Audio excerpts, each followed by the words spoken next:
God had a mission for his people. He told Moses to send leaders into the promised land to see what lay ahead. One man was chosen from every tribe. 12 leaders, ready to go where no Israelite had gone before.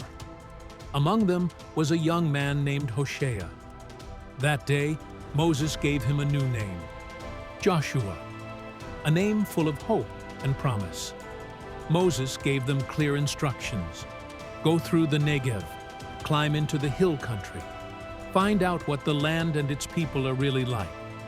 For 40 days they explored the land, and what they found was extraordinary. Fruit so large it took 2 men to carry it. But the cities were enormous, fortified and fearsome, and the people living in them were giants. When the 12 returned, they showed the people the fruit of the land. Yes, it flowed with milk and honey. But then came the fear. 10 of the scouts gave a terrifying report. The people there are giants.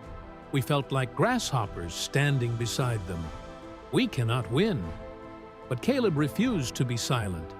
He stood up before everyone and declared, "We are well able to take it. Let us go up now." The people were overcome with fear. All night long they wept and cried out, "Why did God bring us here only to die?" They turned against Moses and Aaron. They said it would be better to go back to Egypt. They even talked about choosing a new leader. Moses and Aaron fell face down before the whole assembly. Their hearts were broken. Their people were losing all faith. Joshua and Caleb tore their robes in anguish. They pleaded with the people, "The land is exceedingly good. Do not fear them. The Lord is with us." The crowd turned violent. They threatened to stone Joshua and Caleb. It seemed like all hope was gone. Then the glory of the Lord appeared at the tent of meeting. Every eye turned. God himself was about to speak. God said, "How long will these people despise me? How long will they refuse to trust me after everything I have done for them?" Moses stood in the gap for his people. He reminded God of his own great character. "You are slow to anger. You overflow with loyal love. Please forgive them." God answered, "I have forgiven them. But those who saw my miracles and still chose fear and unbelief, they will not enter the promised land." Only 2 men were different. Caleb had followed God with his whole heart.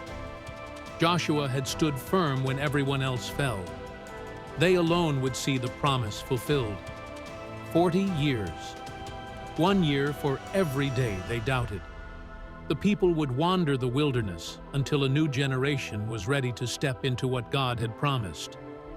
Moses carried the weight of it all. He had pleaded for his people. He had stood between them and judgment. His faithfulness never wavered. Joshua and Caleb kept their eyes on the promise. They had seen the same land, faced the same giants.